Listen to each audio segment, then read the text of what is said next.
برطانیہ میں بطور والدین بچوں کی پرورش۔ پہلی سلائیڈ۔ برطانیہ میں رہتے ہوئے بطور والدین بچوں کی پرورش کے اس سیشن میں خوش آمدید۔ یہ آپ کو برطانیہ میں رہتے ہوئے کسی بچے کی پرورش کرنے کے متعلق قوانین اور توقعات کے بارے میں اہم معلومات فراہم کرے گا، کیونکہ ان میں سے کچھ آپ کے ملک سے بالکل مختلف ہو سکتے ہیں۔ یہ session north east migration partnership کے ریفیوجی اور اسائلم سیکر کے اورینٹیشن پروجیکٹ کا ایک حصہ ہے۔ بطور والدین پرورش سے ہمارا مطلب ہے کہ وہ عمل جو والدین اپنے بچوں کی پرورش کرنے کے لیے کرتے ہیں۔ تمام والدین یہ یقینی بنانا چاہتے ہیں کہ ان کے بچے محفوظ، صحت مند اور خوش ہوں، اور انہیں مستقبل کے مواقع فراہم ہوں۔ کسی بھی نئے ملک میں جا کر آباد ہونے میں کئی آزمائشوں سے گزرنا پڑتا ہے، کیونکہ وہاں مختلف قوانین، مختلف نظام، مختلف توقعات اور یقیناً مختلف زبان ہوتی ہے۔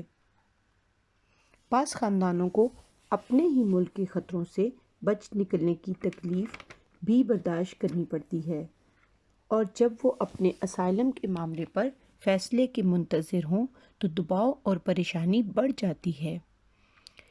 والدین اس بات کو یقینی بنانا چاہتے ہیں کہ ان کے بچے اسکولوں سے ایسی تعلیم حاصل کریں جو کہ بہتر مستقبل کی ضامن ہو۔ سب سے پہلے ہم برطانیہ کا تعلیمی نظام دیکھتے ہیں تاکہ ہمیں معلوم ہو کہ والدین اسکول سے اور اسکول والدین سے کیا توقعات رکھ سکتے ہیں۔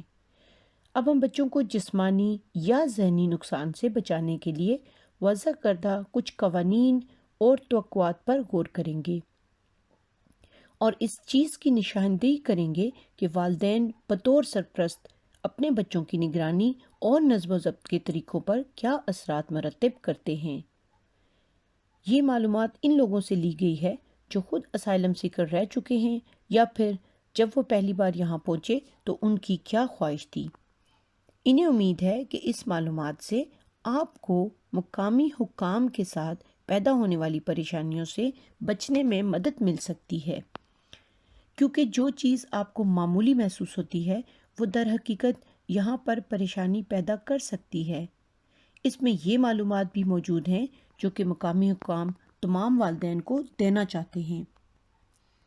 اس خلاصے کا مواد پرنٹڈ ہے۔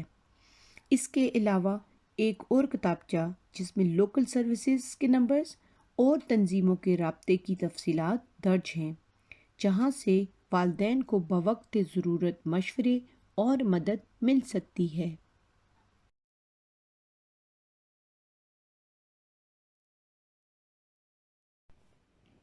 دوسری سلائیڈ۔ بچے کا جسمانی اور ذہنی نقصان سے بچاؤ۔ والدین بچوں کی دیکھ بھال کے لیے مرکزی کردار ادا کرتے ہیں اور اس بات کو یقینی بناتے ہیں کہ انہیں کوئی نقصان نہ پہنچے، مگر یہ جاننا بھی ضروری ہے کہ لوکل اتھارٹی کے پاس قانونی ذمہ داری ہے کہ وہ بچوں کی خبرگیری، حفاظت اور فلاح و بہبود کا خیال رکھے، اور اپنے لوکل علاقے میں قانونی طور پر اس کی فراہمی کو یقینی بنائے۔ لوکل اتھارٹی کا مطلب لوکل کونسل اور اس کے پیشہ ور سماجی کارکن ہیں جو بچوں کی جسمانی اور ذہنی نقصان سے بچانے کے لیے خاندانوں کی مدد کرتے ہیں۔ اس میں ہیلتھ وزٹرز، سکولز اور پولیس بھی شامل ہے۔ یہاں بچے کی زندگی میں وہ جو کردار ادا کرتے ہیں وہ آپ کے ملک میں ان کے کردار سے مختلف ہو سکتا ہے۔ بہت سارے لوگ یہ سمجھتے ہیں کہ یہ کسی بچے کی زندگی میں زیادہ دخل اندازی کرتے ہیں اور مداخلت کرنے کے زیادہ اختیارات رکھتے ہیں۔ اگر انہیں یہ خدشہ ہو کہ کسی بچے کو نقصان پہنچنے کا خطرہ ہو سکتا ہے، یا اگر کسی نے بھی لوکل اتھارٹی، سوشل ورکر یا پولیس کے ساتھ کسی بچے کے بارے میں کوئی تشویش ظاہر کی، تو ان کی تحقیقات ان کا فرض ہے۔ وہ والدین سے رابطہ کر کے اپنے خدشات کا اظہار کریں گے اور اس چیز کا فیصلہ کریں گے کہ بچے کی حفاظت کے لیے کیا اقدام اٹھایا جائے۔ بچوں کی بلا خوف و خطر حفاظت اور نشو و نما کے لیے ہر ملک کا اپنا نقطہ نظر ہوتا ہے۔ برطانیہ میں قانون اور والدین سے توقعات کے بارے میں ایک مخصوص روش ہے۔ برطانیہ میں آنے والے ہر والدین کو اس کے بارے میں جلد از جلد جاننا چاہیے، ورنہ والدین کو لوکل اتھارٹی کے ساتھ مشکلات یا بچوں کے چھن جانے کا خطرہ ہو سکتا ہے۔ کوئی بھی نہیں چاہتا کہ ایسا ہو، اس لیے یہ معلومات جو آپ سنیں گے نہ صرف مستقبل میں آنے والی مشکلات دور کریں گے بلکہ آپ کی بطور والدین ذمہ داریوں اور حقوق کے بارے میں بھی آپ کو سمجھنے میں مددگار ہوں گی۔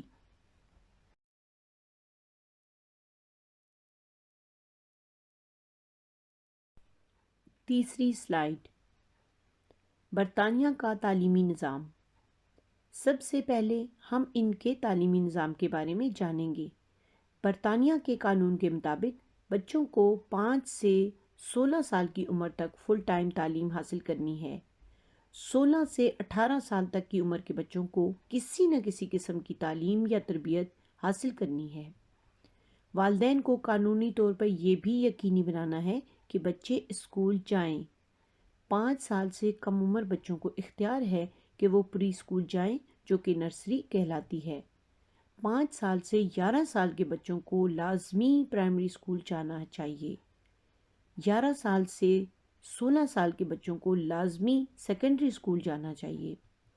16 سال اور 18 سال سے زیادہ عمر کے بچوں کی تعلیم یا تربیت کا کسی نہ کسی شکل میں ہونا ضروری ہے۔ ہم ان میں سے ہر ایک مرحلے کے بارے میں مزید معلومات دیں گے۔ سرکاری اسکولوں میں تعلیم مفت ہے۔ اس کے علاوہ کچھ اور اسکول بھی ہیں جو خود مختار یا پرائیویٹ اسکول کہلاتے ہیں۔ یونیورسٹیوں اور کالجز میں ٹیوشن فیس لی جاتی ہے۔ بیشتر حکومتی تعاون سے چلنے والے اسکولوں میں مخلوط تعلیم یعنی لڑکے اور لڑکیاں اکٹھے پڑھتے ہیں۔ تمام اسکول قومی حکومت کے ذریعے مرتب بنیادی نصاب کی تعلیم دیتے ہیں، جس میں انگلش، میتھس اور سائنس شامل ہے۔ بچوں کی ترقی کے لیے جانچ 7 سے 11 سال کی عمر میں کی جاتی ہے، اور جب وہ بچے 13 سال کے ہو جاتے ہیں تو وہ اپنے جنرل سرٹیفکیٹ آف ایجوکیشن کے لیے مضامین کا انتخاب کرتے ہیں، جو انہیں 16 سال کی عمر میں ملتا ہے۔ ان کے نتائج کی بنیاد پر وہ اپنے ایڈوانس لیول امتحان کے لیے مضامین کا انتخاب کرتے ہیں، جو 18 سال کی عمر میں ہوتا ہے، یا پھر وہ مہارت پر مبنی کورس، اپرینٹسشپ اور تربیت کا انتخاب کر سکتے ہیں۔ اس کے بعد کچھ بچے یونیورسٹی میں ڈگری حاصل کرنے کے لیے یا کالج کورسز کا انتخاب جو کام پر مبنی قابلیت کی بنیاد پر کر سکتے ہیں۔ ہر اسکول بنیادی نصاب کے علاوہ ہر سال دوسرے مضامین اور سرگرمیوں کی پیشکش کرتا ہے۔ اس کی تفصیل اسکول کی ویب سائٹ سے معلوم کی جا سکتی ہے۔ والدین کو یہ کوشش کرنی چاہیے کہ تمام معلومات جو اسکول والدین کے لیے نیوز لیٹر کے ذریعے بھجواتا ہے اس کو ضرور پڑھیں۔ اس سے آپ کو اپنے بچے کے بارے میں فراہم کردہ مواقعوں کے بارے میں پتہ چلتا رہے گا۔ اگر آپ کی انگلش کمزور ہے تو کسی سے مدد لے لیں۔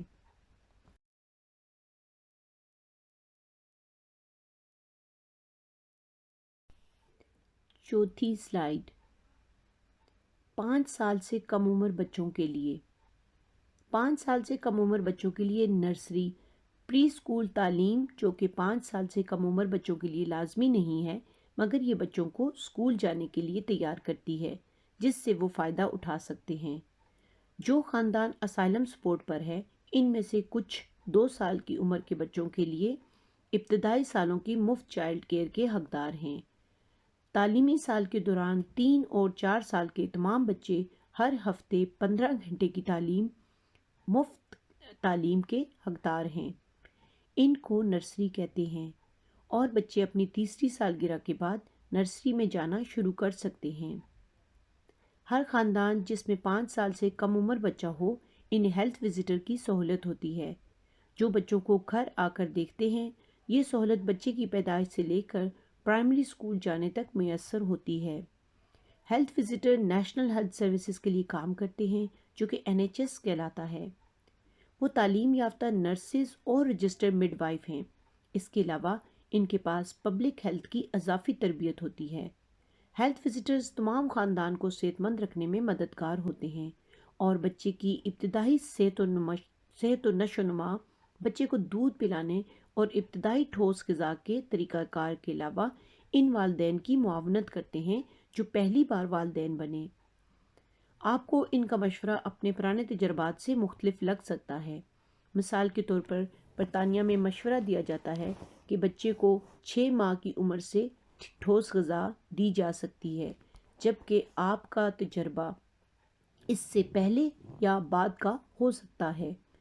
آپ اپنے ہیلتھ وزیٹر سے اپنے کسی بھی خدشات پر تبادلہ خیال کر سکتے ہیں اور وہ آپ کو تازہ ترین معلومات لوکل سروسز کے بارے میں دیں گے۔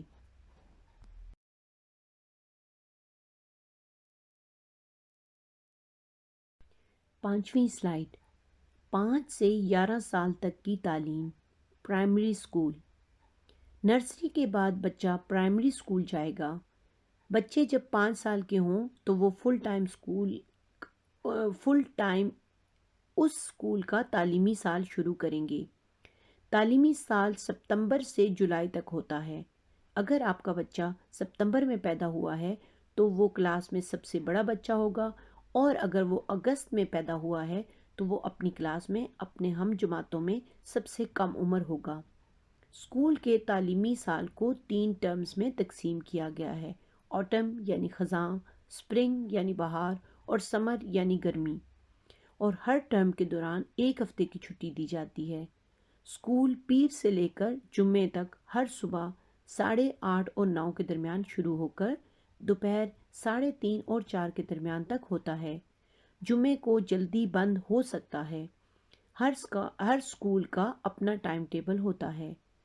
اسکول کی پہلی کلاس کو ریسیپشن کہتے ہیں۔ اس کے بعد ہونے والی کلاسز کو ایئر 1 سے لے کر ایئر 6 تک کہا جاتا ہے۔ جب آپ پہلی بار برطانیہ آتے ہیں تو لوکل کونسل ترجیحی بنیادوں پر آپ کے بچوں کو اسکول میں داخل کرنے کی کوشش کرتی ہے تاکہ ان کی تعلیم کا حرج نہ ہو۔ اگر آپ کے گھر کے قریب اسکول میں داخلہ نہ مل سکے تو آپ کے بچے کو تھوڑے فاصلے پر اسکول جانا ہوگا۔ اگر بعد میں آپ کے گھر کے قریب اسکول میں جگہ خالی ہو جائے تو آپ کونسل سے بات کر سکتے ہیں کہ وہ آپ کے بچے کو قریب والے اسکول میں داخلہ دلوا دیں۔ اسکول آپ کے بچوں کی ضرورت کی تمام کتابیں مہیا کرے گا۔ آپ کو کتابیں خود خریدنے کی ضرورت نہیں۔ بچوں کو اسکول یونیفارم لازمی پہننا ہے۔ ہر اسکول کا یونیفارم مختلف ہوتا ہے۔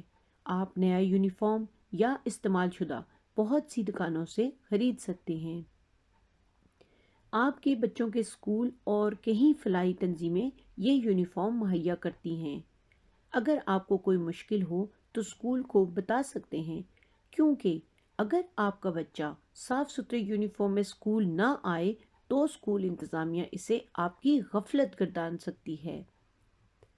اگر والدین کو ہوم آفس کے سیکشن 95 اسائلم سپورٹ مل رہی ہو تو بچوں کو کھانا مفت مل سکتا ہے۔ اگر آپ سیکشن 4 سپورٹ پر ہیں تو آپ کو اسکول یا لوکل کونسل سے معلومات لینی ہیں، کیونکہ یہ ان کے اختیارات میں ہیں۔ اسکول کے مینیو کو بچے کی طبی اور مذہبی ضروریات کے مطابق طلب کیا جا سکتا ہے، جیسے کہ حلال فوڈ۔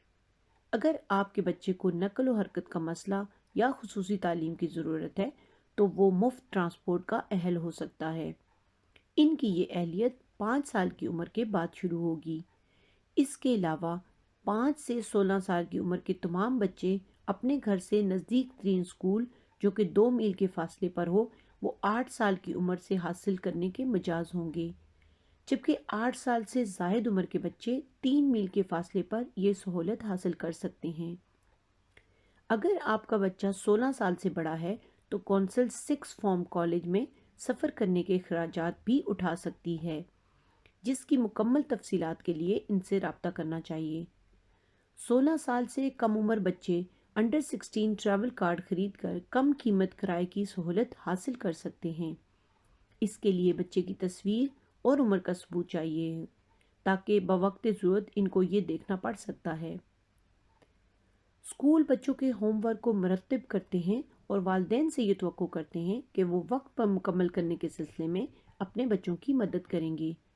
آپ کو ہدایت کی جاتی ہے کہ آپ روزانہ کی بنیادوں پر بچوں کے اسکول بیگ دیکھیں، کیونکہ ٹیچرز بچوں کو معلوماتی سرکولرز بھجواتی ہیں، مگر بچے بھول سکتے ہیں۔ اس کے علاوہ آپ بچوں کے ہوم ٹاسک کے بارے میں جان سکتے ہیں۔ جن بچوں کے والدین کی انگلش محدود ہو، ان کے لیے اپنے بچوں کو ہوم ورک میں مدد کرنا مشکل ہے، تو انہیں اسکول سے پوچھنا چاہیے۔ اگر اسکول، ہوم ورک کلب یا کمیونٹی گروپس ہوم ورک میں مدد فراہم کرتے ہیں۔ کچھ والدین اپنی لٹریسی یا میتھس کی تعلیم کو فروغ دینا چاہتے ہیں تاکہ بچوں کے ہوم ورک میں مدد کر سکیں، تو آپ انگریزی زبان سمیت مفت ایڈلٹ تعلیمی کورس کے اہل ہو سکتے ہیں جو کہ لوکل کالج میں کروائے جاتے ہیں۔ سیٹس اسٹینڈرڈ اسسمنٹ ٹیسٹ، جسے سیٹس کے نام سے جانا جاتا ہے۔ سیٹس جب بچہ 7 سال کا ہوتا ہے تو اس سے لیا جاتا ہے، اور دوبارہ جب 11 سال کا ہوتا ہے اور پرائمری اسکول کے آخری سال میں ہوتا ہے تو یہ ٹیسٹ لیا جاتا ہے۔ یہ بچے کے مستقبل کے لیے ضروری ہوتا ہے، جیسے کہ بہت سے اسکول اس کے رزلٹ کی بنیاد پر بچوں کی اہلیت کا موازنہ کرتے ہیں، حتیٰ کہ ان کے مضامین کا انتخاب، ان کی کارکردگی کا موازنہ کیا جاتا ہے۔ بعض دنوں میں بچے اسکولوں میں کاسٹیومز یعنی مخصوص لباس پہن کر جاتے ہیں۔ مثال کے طور پر نیشنل بک ڈے پر بچے اپنی پسندیدہ کتاب کے پسندیدہ کردار کے مطابق لباس پہن کر آ سکتے ہیں۔ آپ کا بچہ اس سے محروم نہ رہ جائے، اس کے لیے آپ کو اسکول کا نیوز لیٹر یا ویب سائٹ دیکھنی چاہیے۔ خصوصی بچوں کے لیے تعلیم۔ خصوصی بچوں کو جانچ کے بعد ان کو مدد فراہم کی جاتی ہے۔ آپ اپنے اسکول کے اسپیشل ایجوکیشن کوآرڈینیٹر سے بات کریں۔ اگر آپ کو مدد کی ضرورت ہے، اسکول ان بچوں کی خصوصی مدد کرتا ہے جو انگلش نہیں بول سکتے، اور ان کو اسکول ایک اضافی زبان اور یا EAL کہا جاتا ہے۔ کچھ لوکل کونسل کے پاس پیشہ ور افراد کی ٹیم ہوتی ہے جو ایتھنک مائنورٹی اچیومنٹ ٹیم کہلاتی ہے۔ اس میں ٹیچرز، معاون ٹیچرز، ویلفیئر آفیسرز اور فیملی سپورٹ ورکرز شامل ہوتے ہیں۔ یہ اسکولوں کے ساتھ کام کرتے ہیں اور ان خاندانوں کی مدد کرتے ہیں جہاں انگلش اضافی زبان ہوتی ہے، تاکہ بچے اپنی صلاحیتوں کو بروئے کار لا سکیں۔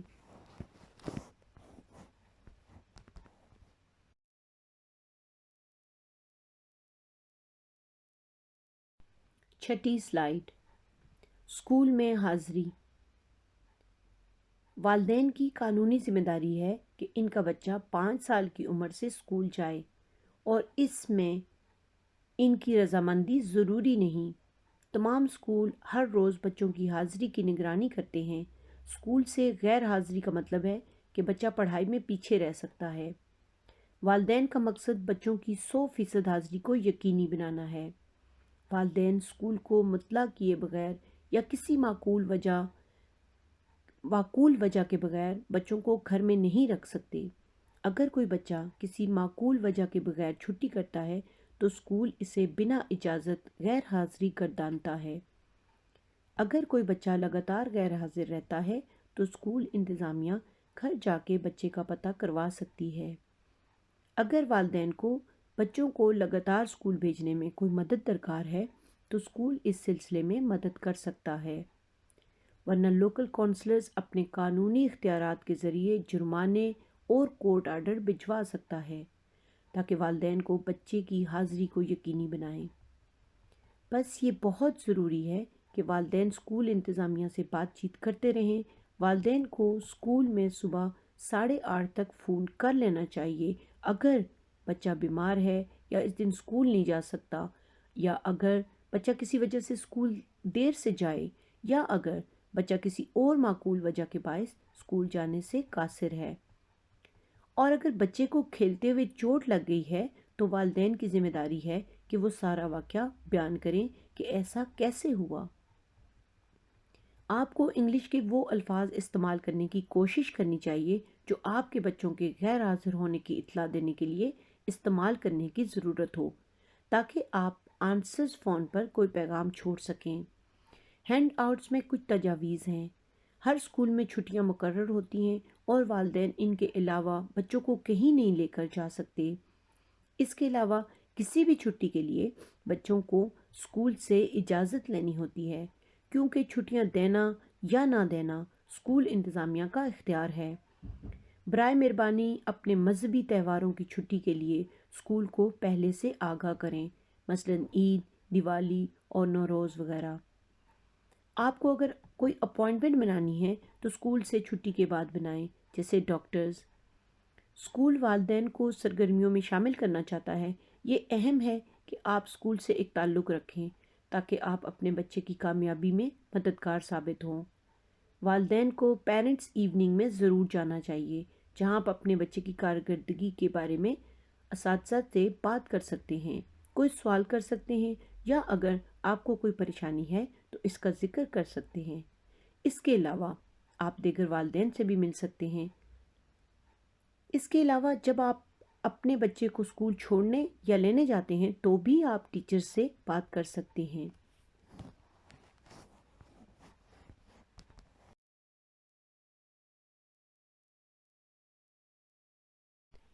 7ویں سلائیڈ، بچوں کو نقصان سے بچانے میں اسکولوں کا کردار۔ حفاظت۔ برطانیہ کے قانون کے مطابق اسکولوں کی ذمہ داری ہے کہ بچے جسمانی اور جذباتی نقصان سے محفوظ رہیں۔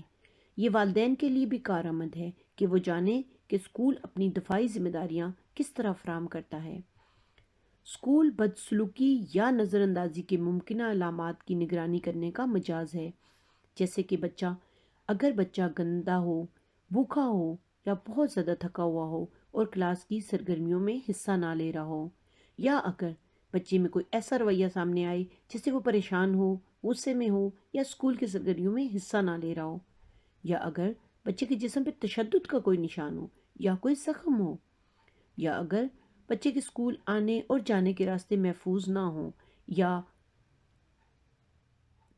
تمام اسٹاف کو ہدایت دی جاتی ہے کہ وہ بچے کے بارے میں ان میں سے کوئی چیز محسوس کریں تو سینٹرل کمپیوٹر سسٹم میں درج کریں، جس سے بآسانی یہ دیکھا جا سکتا ہے کہ بچے کے ساتھ کوئی واقعہ ایک سے زیادہ بار ہوا ہو۔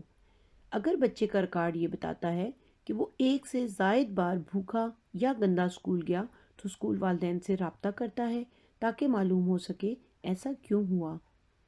اگر والدین ضرورت مند ہوئے تو ان کی مدد کے لیے ارلی ہیلپ ٹیم ان کے لیے ایک سپورٹ پلان تیار کرتی ہے۔ اگر والدین اسکول سے بات چیت یا تعاون نہیں قبول کریں گے تو اسکول متعلقہ سوشل ورکر کو بتائے گا اور والدین سے رابطہ کر کے بچے کی دیکھ بھال کا عملی منصوبہ بنائیں گے۔ کچھ مسائل ایسے ہیں جن میں ایک آٹومیٹک ریفرل اسکول کی طرف سے سوشل ورکر کو دیا جاتا ہے۔ اس میں بچوں کے ساتھ بدسلوکی سے متعلق خدشات شامل ہیں، جیسے اگر بچہ کہتا ہے کہ مجھے میری ماں نے مارا ہے تو اسکول فوراً سوشل ورکر کو بتائے گا اور وہ والدین سے تفتیش کرنے کے لیے رابطہ کریں گے۔ ہم پارٹ 2 میں کسی بچے کو برطانیہ کے قانون کے مطابق نظم و ضبط کا پابند بنانے کے لیے جسمانی سزا کے استعمال کے بارے میں جانیں گے۔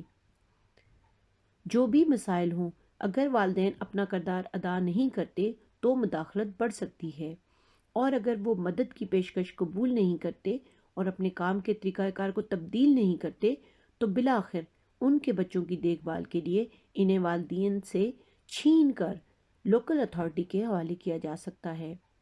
اگر بچے کو اسکول میں کوئی چوٹ لگ جائے تو اسکول انتظامیہ کی ذمہ داری ہے کہ وہ والدین کو اس کی تفصیلات بتائیں۔ اس کے علاوہ اسکول کی یہ ذمہ داری بھی ہے کہ اگر بچے کو کسی دوسرے بچے کی وجہ سے جسمانی یا ذہنی تکلیف ہو تو وہ اس کے خلاف کارروائی کرے۔ ہر اسکول کی اپنی پالیسی ہے کہ وہ بچوں کو اکیلا آنے اور جانے کی اجازت دیں جب وہ یہ سمجھیں کہ یہ محفوظ ہے۔ اس کا انحصار جگہ پر بھی ہے، مثلا اسکول تک پہنچنے کے لیے بڑی سڑکیں پار کرنی پڑتی ہوں جو بچوں کی جان کے لیے نقصان کا باعث ہو سکتا ہو۔ اس لیے ضروری ہے کہ ہمیشہ اسکول کی پالیسی جانیں۔ عموماً 6 سے 12 سال کے بچوں کو اکیلے اسکول آنے اور جانے کے لیے بہت کم عمر سمجھا جاتا ہے، اور والدین سے یہ توقع کی جاتی ہے کہ وہ بچوں کو اسکول لانے اور چھوڑنے کے لیے ساتھ آئیں۔ اس کے علاوہ بچوں کو اسکول سے واپس بھی وقت پر لے جائیں، کیونکہ ٹیچرز اس وقت تک انتظار کرتی ہیں جب تک تمام بچوں کے والدین انہیں لینے نہ آ جائیں۔ اسکول کسی اجنبی کو بچے پک کرنے کی اجازت نہیں دیتا۔ اگر والدین کسی روز خود نہ جا سکیں اور کسی اور کو بچہ لینے کے لیے اسکول بھجوائیں تو انہیں اسکول انتظامیہ کو فوراً بتانا ہوگا۔ تعلیمی نظام کے شروع میں اسکول والدین سے پوچھتا ہے کہ وہ ان 2 افراد کو نامزد کریں جو بچوں کو اسکول سے پک کر سکتے ہیں۔ اس کے علاوہ اگر کوئی ایمرجنسی ہو تو وہ کس سے رابطہ کریں۔ اسکول کو اس بارے میں بھی تشویش ہوتی ہے کہ اگر بچوں کی نیند نہ پوری ہوئی ہو، تھکن بچوں کی نشو و نما، سیکھنے کی صلاحیت اور کھیل کو متاثر کرتی ہے۔ اس لیے تجویز کیا جاتا ہے کہ نرسری اسکول کے بچوں کو ہر وقت 11 سے 12 گھنٹے کی نیند لینی چاہیے، پرائمری اسکول کے بچوں کو ہر رات 9.5 گھنٹے سے 11 گھنٹے کی نیند لینی چاہیے اور سیکنڈری اسکول کے بچوں کو 9 سے 9.5 گھنٹے نیند لینی چاہیے۔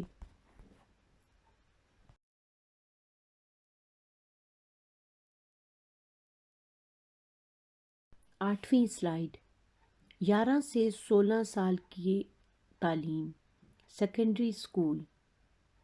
پرائمری اسکول کے بعد بچے سیکنڈری اسکول جاتے ہیں۔ بچے سیکنڈری اسکول 11 سال کی عمر سے شروع کرتے ہیں۔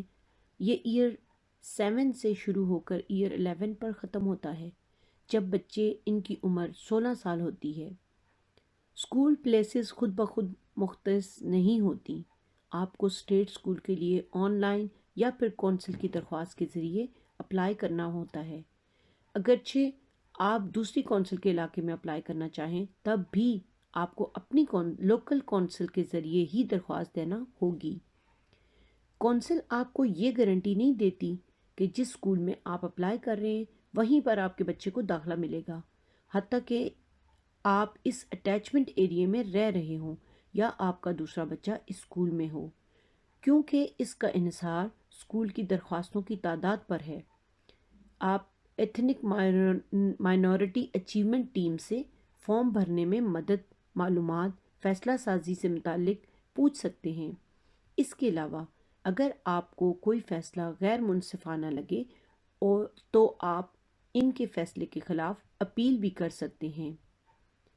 جب بچہ ایئر 9 عمر میں 13-14 سال کا ہوتا ہے تو وہ national general certificate of education exams, جس کو GCSE بھی کہتے ہیں، تو وہ مضامین کے انتخابات کا اہم فیصلہ کرتے ہیں۔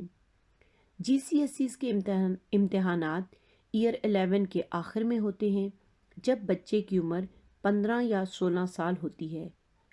مضامین کے انتخاب کے دوران وہ کچھ بھی پسند کر سکتا ہے۔ 3 بنیادی مضامین، انگلش، ریاضی اور سائنس کمپلسری یعنی لازمی مضامین ہیں۔ اس کے علاوہ دیگر مضامین اختیاری یعنی آپشنل ہوتے ہیں، جن کو 4 اقسام جو کہ arts, design and technology, humanities اور ماڈرن فارن لینگویجز سے چنا جا سکتا ہے۔ اختیاری مضامین مختلف اسکولوں میں مختلف ہو سکتے ہیں۔ ہر اسکول GCSEs کے مضامین کی تعداد کا تعین کرتا ہے، جو کہ 7 سے 12 مضامین کے درمیان ہے۔ ان مضامین کے انتخاب کا بچے کے مستقبل پہ گہرا اثر ہوتا ہے، اس لیے یہاں والدین اپنے بچوں کی مدد کر سکتے ہیں تاکہ وہ ایسے مضامین کا انتخاب کریں جو انہوں نے مستقبل میں اپنا کیریئر بنانا ہو اور وہ ان مضامین کو پسند کرتے ہوں اور ان میں اچھے ہوں۔ کورس کے کام کی جانچ پڑتال اور امتحان کے بعد GCSEs سے نوازا جاتا ہے۔ اس کا نتیجہ امتحان کے چند مہینوں کے بعد اگست میں آتا ہے۔ اس کا زیادہ سے زیادہ گریڈ 9 اور کم از کم 1 ہے۔ گریڈ ہی تعین کرتے ہیں کہ بچے نے کس 6 فارم کالج جانا ہے اور ایڈوانس لیول کے لیے کون سے مضامین کا انتخاب کرنا ہے، جسے A لیول کہتے ہیں۔ ہر کالج میں انٹری لیول مختلف ہوتا ہے، مگر کم از کم 5 GCSEs میں گریڈ 4 یا اس سے زیادہ، اور جن مضامین میں بچہ A لیول کرنا چاہتا ہو اس میں کم از کم 6 یا 7 گریڈ ہونا چاہیے۔ تفصیلات کے لیے کالج کی ویب سائٹ کو دیکھنا چاہیے۔ GCSE گریڈز اس کے علاوہ یونیورسٹیوں میں بھی دیکھے جاتے ہیں اور کالجز میں مزید تعلیم حاصل کرنے کے لیے یا اسٹوڈنٹ کی صلاحیت کا اندازہ لگاتے ہیں۔ یونیورسٹیوں میں ڈگری کورسز کے لیے کم از کم GCSEs میں گریڈ 4، انگلش میتھ اور کم از کم ایک سائنس میں GCSEs گریڈ 4 ہونا ضروری ہے۔ اس کے علاوہ کہیں کالجز میں کم از کم 5 GCSEs گریڈ 4 یا اس سے زیادہ ہونے چاہیے۔ سیکنڈری اسکول میں ہوم ورک بڑھ جاتا ہے اور والدین کی ذمہ داری ہے کہ وہ بچے کو اس کو وقت پر مکمل کرنے میں مدد کریں۔ بچوں کو گھر پر 2 گھنٹے پڑھائی کو دینے چاہیے اور جب وہ 14 یا 16 سال کے درمیان ہوں تو پڑھائی کے اوقات بڑھا کر 2 سے 3 گھنٹے کر دیں۔ GCSEs کے اسٹوڈنٹس کے لیے ہوم ورک بہت اہمیت کا حامل ہے تاکہ وہ سلیبس وقت پر ختم کر سکیں اور امتحانات سے پہلے دہرائی کر سکیں۔ ہوم ورک کی پالیسی اور ریسورسز جو والدین اور بچوں کو مدد فراہم کرتی ہیں تاکہ وہ وقت پر ہوم ورک کر سکیں۔ اس کی تفصیلات ویب سائٹ سے معلوم کی جا سکتی ہیں۔ اگر بچہ مستقل طور پر اپنا ہوم ورک کرنے میں ناکام رہتا ہے تو اسکول والدین کو بلواتے ہیں تاکہ اس مسئلے کو حل کیا جا سکے۔ کئی اسکولوں میں after school home work club ہوتا ہے جہاں بچے ٹیچرز کے ساتھ یا سپورٹنگ سٹاف کی مدد سے ہوم ورک کرتے ہیں۔ یہ کلب بہت زیادہ مددگار ہو سکتے ہیں۔ اگر آپ کا بچہ لائبریری یا انٹرنیٹ کا استعمال کرنا چاہتا ہے جو گھر پہ میسر نہ ہو۔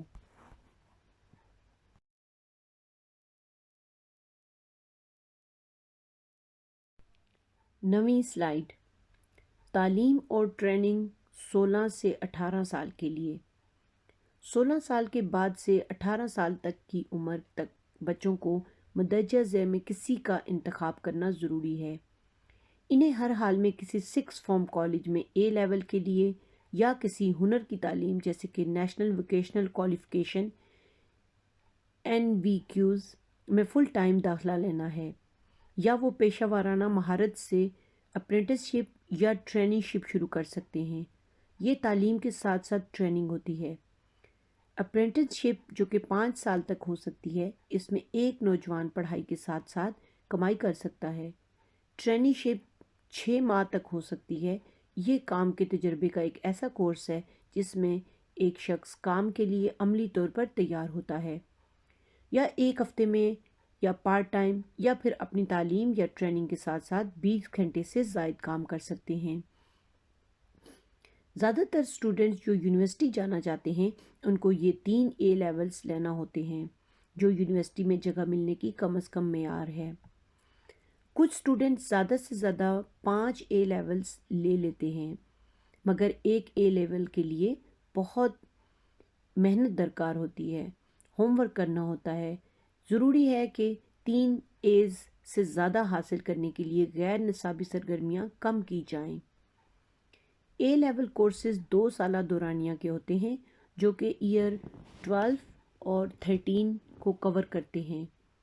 امتحانات ایئر 13 کے آخر میں مئی اور جون میں، جبکہ رزلٹ اگست میں آتا ہے۔ گریڈز کا اسکیل اس طرح ہوتا ہے: A+ to E، جس میں A اسٹار سب سے زیادہ اور گریڈ C کو پاس سمجھا جاتا ہے۔ اسٹوڈنٹ کچھ 3A کے ساتھ فاؤنڈیشن ڈگری یا مزید ہائر لیول کورسز میں داخلہ لے سکتے ہیں۔ اسکول بچوں کو ان کے مستقبل کے فیصلے کرنے میں مددگار ہوتے ہیں۔ ہر سیکنڈری اسکول ایئر 8 سے ایئر 13 کے تمام طالب علموں کو ایک انڈیپینڈنٹ کیریئر گائیڈنس فراہم کرتا ہے۔ آپ ان سے اپنے بچوں کے مضامین کا انتخاب اور ہنرمندی کے کورسز کے بارے میں معلومات اور مدد لے سکتے ہیں۔ قانونی طور پر ہر بچے کو 16 سے 18 سال کے دوران کسی نہ کسی قسم کی تعلیم یا ٹریننگ لینی ہوتی ہے، مگر جب بچہ 16 سال کا ہو جاتا ہے تو اس کو اپنے فیصلے کرنے کا حق ہوتا ہے، جہاں والدین کا کام ہے کہ وہ بچے کو اس عمر میں حوصلہ افزائی کریں، مگر اگر بچہ نہ مانے تو والدین اس کے ذمہ دار نہیں ہوں گے۔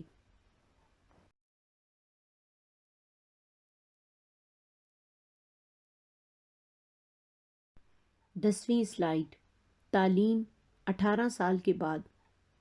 اگر آپ کا بچہ یونیورسٹی میں ڈگری لینا چاہتا ہے تو آپ کو فیس کے بارے میں سوچنا ہے، جو کہ تقریباً 9,000 پاؤنڈ سالانہ ہے۔ زیادہ تر کورسز 3 سال کے ہوتے ہیں۔ اگر گھر سے دور رہنا پڑے تو اس میں رہنے کا خرچہ بھی ہوگا۔ Asylum seeker student loan apply نہیں کر سکتے، جو کہ فیس اور رہنے کا خرچہ پورا کرتا ہے، مگر کچھ یونیورسٹیاں ہیں جو سینکچری اسکالرشپ دیتی ہیں، جس سے اسائلم سیکر کو مفت تعلیم مل سکتی ہے۔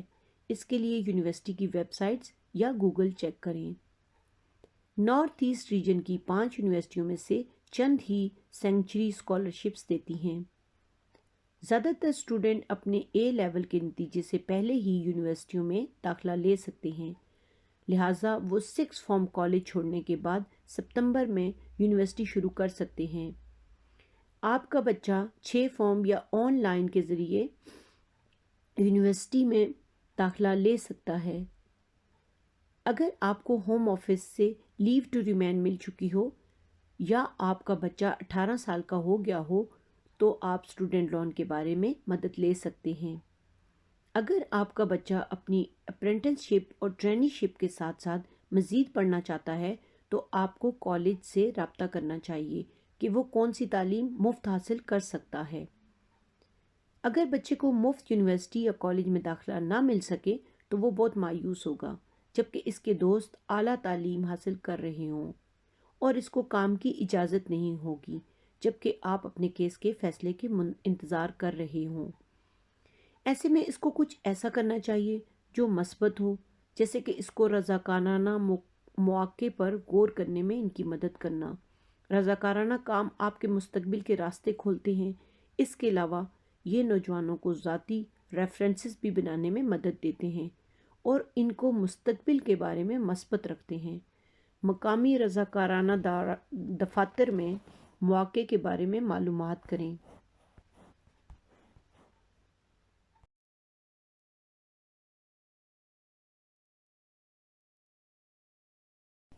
11ویں سلائیڈ، غنڈہ گردی، نفرت اور سائبر کرائم سے محفوظ رکھنا۔ بچوں کی غنڈہ گردی، نفرت اور سائبر کرائم سے حفاظت۔ اگر کوئی بچہ کسی دوسرے کو ارادی طور پر مارتا ہے یا اس کا جسمانی یا ذہنی نقصان کرتا ہے تو اس کو غنڈہ گردی یا بلنگ کہتے ہیں، اور یہ بچوں کے لیے بہت نقصان دہ ہے۔ والدین کو بچوں کو یہ سمجھانا چاہیے کہ وہ والدین سے تمام واقعات شیئر کریں، ورنہ ان کا نقصان ہو سکتا ہے۔ والدین کے لیے یہ پریشان کن ہوتا ہے کہ وہ کیسے اپنے بچے کو اس غنڈہ گردی سے بچائیں۔ بچہ بعض اوقات نہیں چاہتا کہ کوئی گڑبڑ ہو یا غنڈہ گردی کرنے والوں کے خلاف کوئی کارروائی ہو، کیونکہ وہ خوفزدہ ہوتا ہے کہ اس سے وہ اس کا اور زیادہ نشانہ بن سکتا ہے۔ لہٰذا والدین کے لیے یہ جاننا ضروری ہے کہ وہ اس کو روکنے کے لیے غیر رسمی کوششیں شروع کر سکتے ہیں، اور اگر وہ مطمئن نہیں ہوتے تو مزید اقدامات کر سکتے ہیں۔ سب سے پہلے اپنے بچے کی کلاس ٹیچر سے بات کریں اور اس کو اپنی پریشانی بتائیں۔ آپ کو دوسرے بچے یا اس کے والدین کے ساتھ خود بات کرنے کے اجتناب کرنا چاہیے۔ آپ ٹیچر سے کہہ سکتے ہیں کہ وہ ان پر نظر رکھے اور ٹیچرز کے مشورے پر عمل کر سکتے ہیں۔ ہر اسکول کی اپنی بیہیویئر پالیسی ہوتی ہے، جس میں انہوں نے لکھا ہوتا ہے کہ وہ اسکول میں بچوں کے کردار کو کیسے جانتے ہیں۔ اگر غنڈہ گردی جاری رہتی ہے تو آپ بچے سے پوچھ کر اس واقعے کی تاریخ، وقت اور اگر کوئی گواہ ہو تو ایک ڈائری پر نوٹ کرتے جائیں۔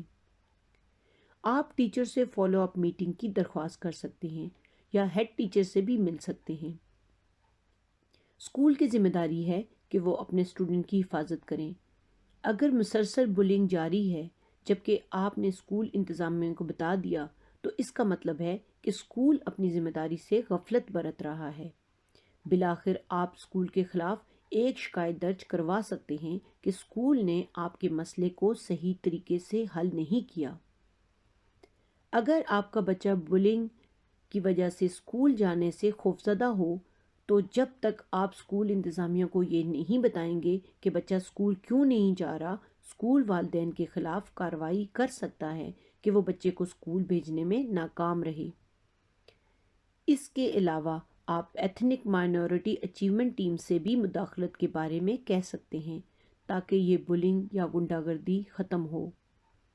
بعض قسم کی غنڈہ گردی غیر قانونی ہے، جیسے کسی پہ تشدد کرنا، چوری، بار بار ہراساں کرنا اور نفرت اور حقارت آمیز کرائم۔ خاص طور پر اگر کسی بچے کو اس کے مذہبی عقیدے یا رنگ و نسل کی وجہ سے کچھ کہا جائے تو اس کو برداشت نہیں کیا جا سکتا۔ اس کے لیے والدین کو ہدایت کی جاتی ہے کہ وہ پولیس کو بتائیں اور ان کو اپنا کام کرنے دیں۔ بچے چھوٹی عمر سے آن لائن یا ویب کے بارے میں جانتے ہیں، اس لیے اس بات کا خطرہ ہے کہ وہ اسمارٹ فون اور ڈیجیٹل آلات کی وجہ سے سائبر بلنگ کا شکار ہو سکتے ہیں۔ یہ تمام والدین کے لیے دراصل انتہائی فکر کی بات ہے۔ اس سے بچے کی خود اعتمادی، یقین اور صحت پر خطرناک اثرات ہو سکتے ہیں۔ والدین کے لیے بہت ضروری ہے کہ وہ اپنے بچوں سے ان خطرات کے بارے میں اور وہ جو ایپ استعمال کر رہے ہیں ان کے بارے میں بات کریں۔ اپنے بچوں کو اعتماد دیں کہ وہ آپ سے کسی بھی پریشانی سے متعلق کھل کر بتا سکیں۔ والدین اپنا پیرنٹل کنٹرول استعمال کر کے اپنے بچوں کو آن لائن نقصانات سے بچا سکتے ہیں اور جان سکتے ہیں کہ ان کو رپورٹ کیسے کرنا ہے۔ اس کے علاوہ بہت سی تنظیمیں آن لائن حادثات کی صورت میں آپ کو واقعات کی اطلاع دینے اور دوبارہ ایسا ہونے سے روکنے کے لیے تکنیکی معاونت مہیا کرتی ہیں۔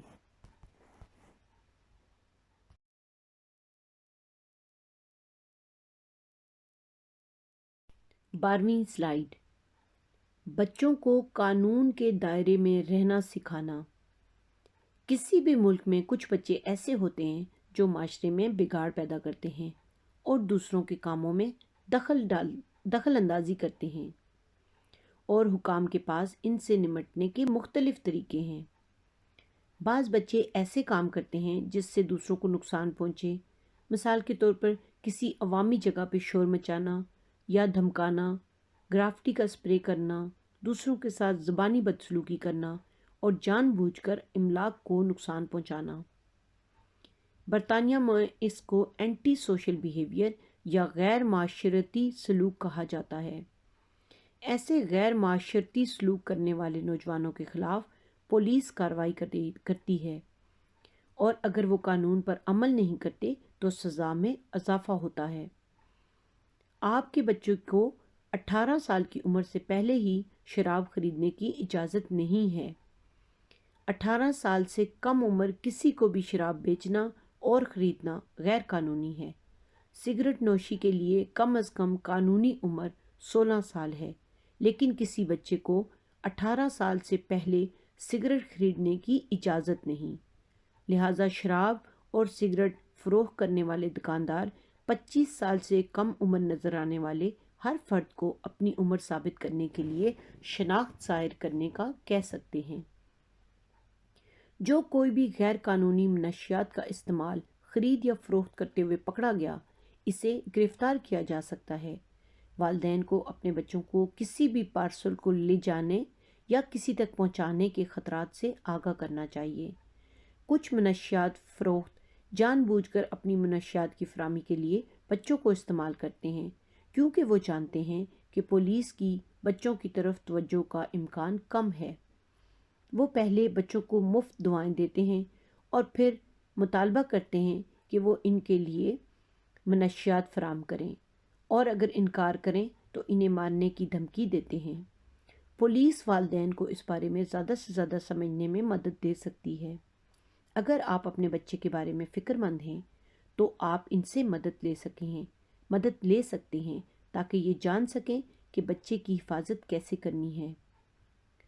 16 سال سے کم عمر کسی بھی لڑکا یا لڑکی کے لیے ان کی رضامندی کے باوجود جنسی تعلقات رکھنا غیر قانونی ہے۔ اگر کوئی بھی کسی کلب یا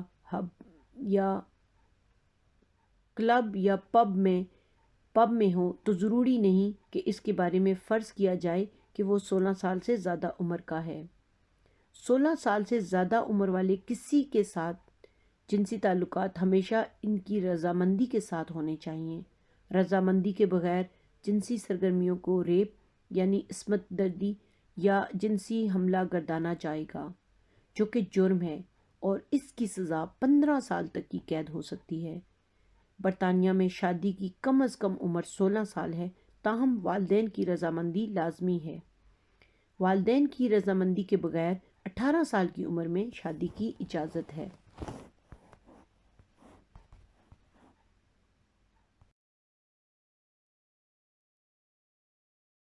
13ویں سلائیڈ، توقعات پر پورا اترنا، سلیپ اوور۔ سلیپ اوور یعنی رات گزارنا ایک ایسی پارٹی ہے جہاں ایک یا ایک سے زیادہ دوستوں کو کسی دوست کے گھر رات گزارنے کے لیے مدعو کیا جاتا ہے۔ یہ سالگرہ کا دن یا کوئی اور خاص پروگرام منانے کے لیے ہو سکتا ہے۔ برطانیہ میں سلیپ اوور پارٹیاں خاص طور پر لڑکیوں میں مقبول ہیں۔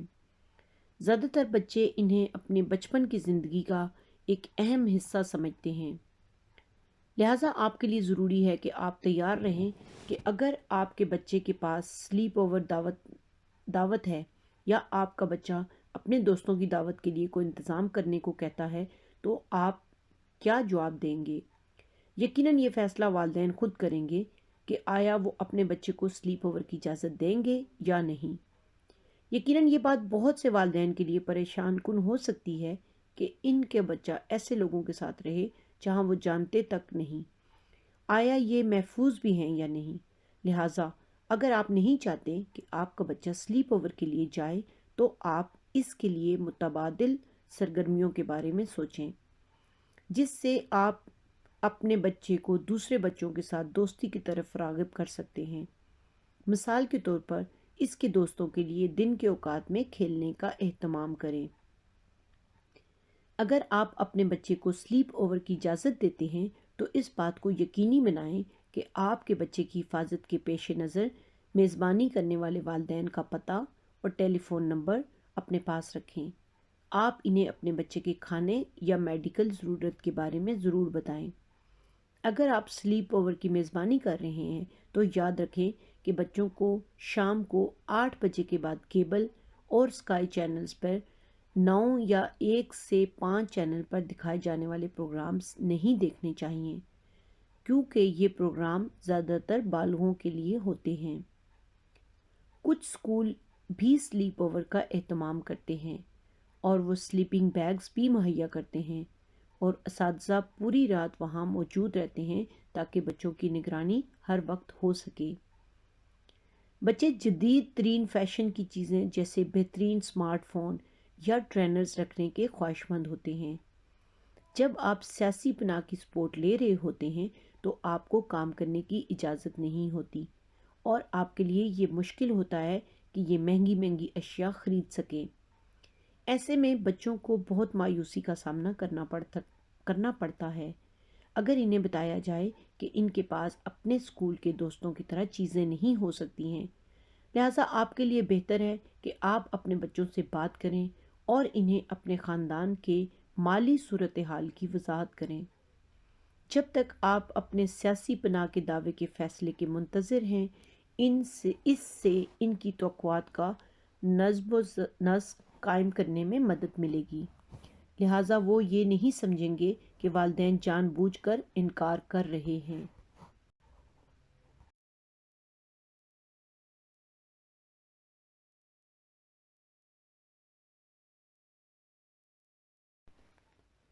چودہویں سلائیڈ، بچوں کو نقصان سے محفوظ رکھنے کے لیے گھر پر نگرانی کرنا۔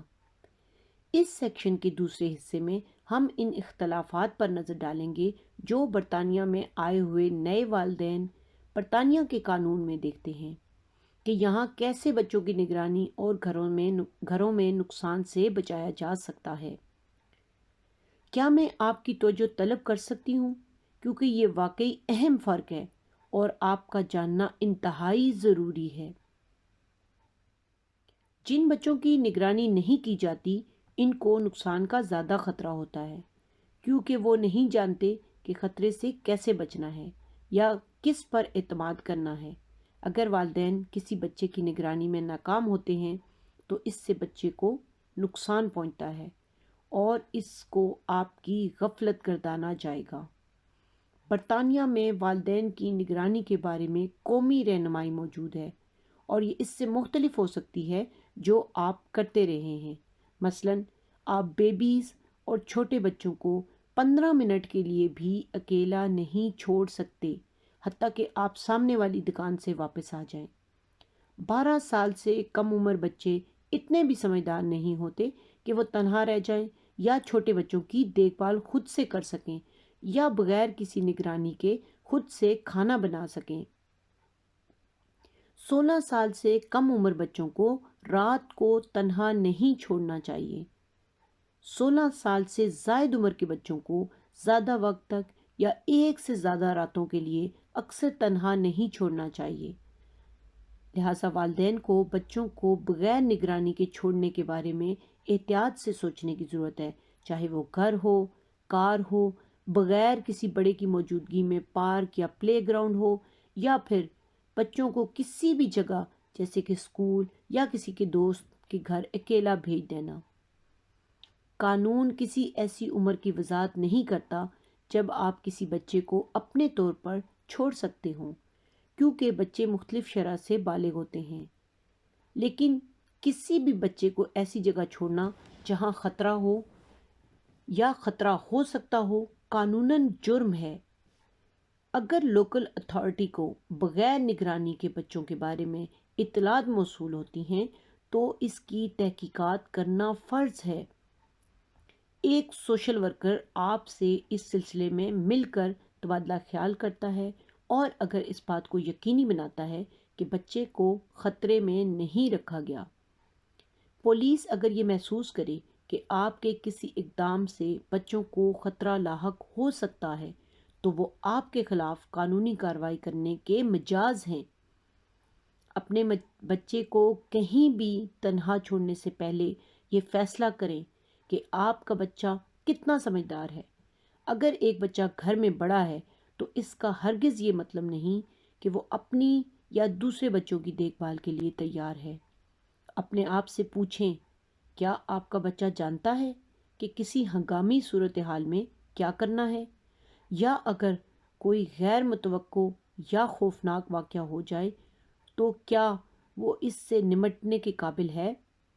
والدین کو بھی جگہ کسی حفاظت کا جائزہ لینے کے بعد انہیں تنہا چھوڑنے یا دوسرے چھوٹے بچوں کے ساتھ ہونے والے خطرات کو ختم کرنے کے بعد انہیں چھوڑنا چاہیے۔ اپنے آپ سے پوچھیں کہ کہیں کوئی واضح خطرات تو نہیں، جیسے تیز چھری پڑی ہوئی ہو یا کھلی کھڑکی جو بچے کے گرنے کا سبب بن سکتی ہے، یا جہاں بچے کھیل رہے ہوں کوئی شیشہ نہ ٹوٹا ہوا ہو۔ بچہ ہمیشہ آپ سے یا کسی قابل اعتبار شخص سے رابطہ کرنے کے قابل ہونا چاہیے، اور اگر بچوں کو آپ کی ضرورت ہو تو آپ فوراً واپس آنے کے قابل ہوں۔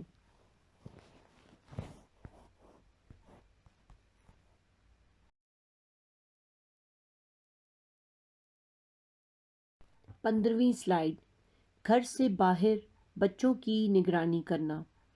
اگر آپ کے بچے باہر کھیل رہے ہوں تو تمام وقت وہ کسی بالغ شخص کی نگرانی میں ہونے چاہئیں۔ بالغ شخص ان کے ساتھ کسی پارک یا کسی مقامی جگہوں پر جانے کے لیے ساتھ ہونا چاہیے۔ بچوں کو سکھانا چاہیے کہ وہ ہمیشہ زیبرا کراسنگ جیسے مناسب کراسنگ زون کا استعمال کریں یا گرین مین کی لائٹ کا انتظار کریں۔ یہ سب آپ کے ملک کے برعکس ہو سکتا ہے جہاں بچوں کو ابتدائی عمر میں ذمہ داریاں دی جا سکتی ہیں، لیکن برطانیہ کے مختلف نقطۂ نظر کو سمجھنا بہت ضروری ہے۔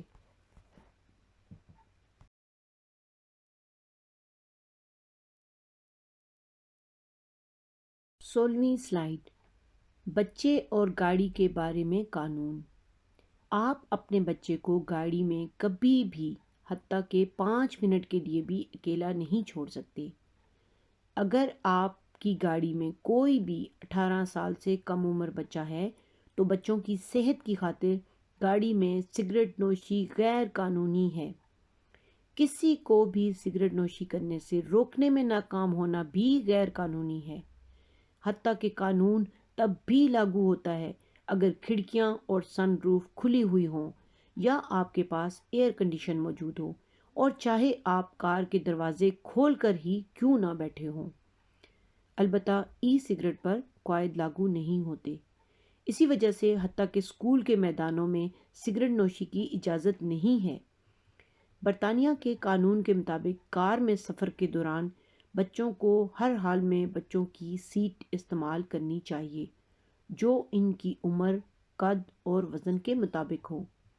قانون کہتا ہے 15 ماہ سے کم عمر بچے کو پیچھے کی طرف بیبی کیریئر یا بیبی سیٹ میں حفاظتی پیٹی کے ساتھ ہونا چاہیے۔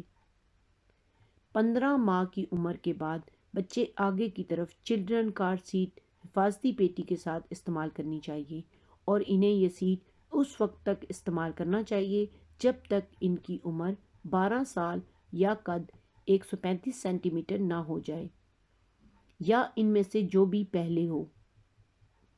12 سال سے زائد عمر کے بچے بھی ہمیشہ سیٹ بیلٹ باندھ کر رکھیں۔ کسی بھی بچے کو اس صورت میں استثناء حاصل ہے کہ اگر وہ ٹیکسی میں سفر کر رہا ہے اور ڈرائیور بچوں کے لیے صحیح نشست فراہم نہ کر سکے، یا اگر آپ کو کسی ایمرجنسی یا غیر متوقع مگر تھوڑے سے فاصلے کے لیے سفر کرنا پڑ جائے۔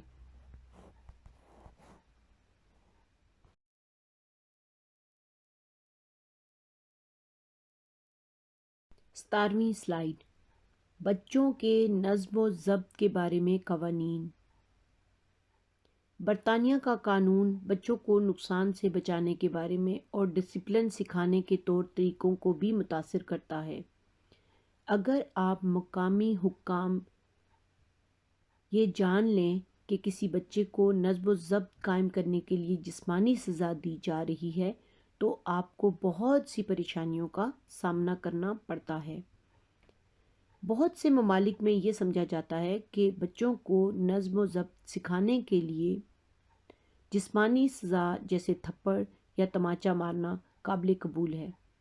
برطانیہ میں بھی ایسا ہی تھا، مگر اب دنیا کے بہت سے ممالک میں رویوں میں تبدیلی کے آنے سے اب اس کو زیادتی سمجھا جاتا ہے۔ برطانیہ میں آنے والے نئے والدین کے لیے یہ بات بہت اہم ہونی چاہیے کہ اگر آپ اپنے بچے کو جسمانی سزا دیں گے یا بچے کو اس کے بارے میں دھمکاتے ہیں تو اس سے کیا نتائج ہو سکتے ہیں۔ یہ بات پھر یاد رکھیں کہ اگر فرنٹ لائن پروفیشنلز جیسے ہیلتھ ورکرز، سوشل ورکر، اساتذہ اور پولیس کو معلوم ہو جائے کہ کسی گھر میں کسی بچے کے ساتھ زیادتی کا خطرہ ہے تو وہ اپنا کام کریں۔ بہت سے والدین سمجھتے ہیں کہ بچے کو تھپڑ مارنا، تماچا مارنے سے وہ بہت جلد اپنے آپ کو سدھار لے گا، اور یہ طریقہ بہت تیز اور مؤثر ہے اور مختصر مدت میں کام کرتا ہے، مگر مطالعات سے پتہ چلتا ہے کہ بچوں پر جسمانی سزا کے استعمال سے طویل مدت تک منفی اثرات مرتب ہوتے ہیں اور بچوں کو جوانی میں بھی بہت سے نفسیاتی مسائل کا شکار کر سکتے ہیں۔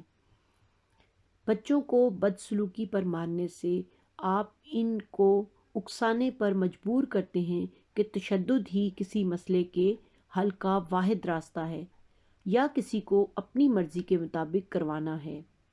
سب سے آسان پیغام یہ ہے کہ اپنے بچے کو نظم و ضبط سکھانے کے لیے کوئی جسمانی سزا نہ دیں اور نہ ہی اسے جسمانی سزا دینے کی دھمکی دیں، اور اگر آپ ایسا کرتے ہیں تو بہت جلد آپ کا بچہ آپ سے چھینا جا سکتا ہے۔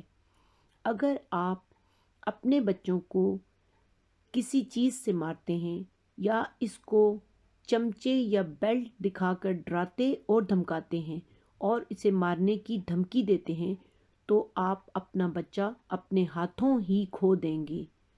جسمانی سزا کا مطلب ہے تماچا مارنا، مکہ مارنا، کوئی چیز دے مارنا، لات مارنا، بچے کو زور زور سے جھنجھوڑنا یا دھکا دینا، کھرچنا، چونٹی کاٹنا، دانتوں سے کاٹنا، کان پکڑنا یا بالوں سے کھینچنا، بچوں کو غیر آرام دہ مقامات پر رہنے پر مجبور کرنا جیسے طویل عرصے تک کھڑا رکھنا، جلانا یا گرم پانی یا بھاپ سے ڈرانا، کسی بچے کو کچھ کھانے پر مجبور کرنا یا زبردستی کھلانا، کسی بھی قسم کی سزا جو بچے کے جسم میں سوجن، چوٹ، کٹ یا رگڑ، سرخ جلد یا کھرچی ہوئی جلد کے نشانات ڈالے، ایسی سزاؤں کی اجازت نہیں ہے۔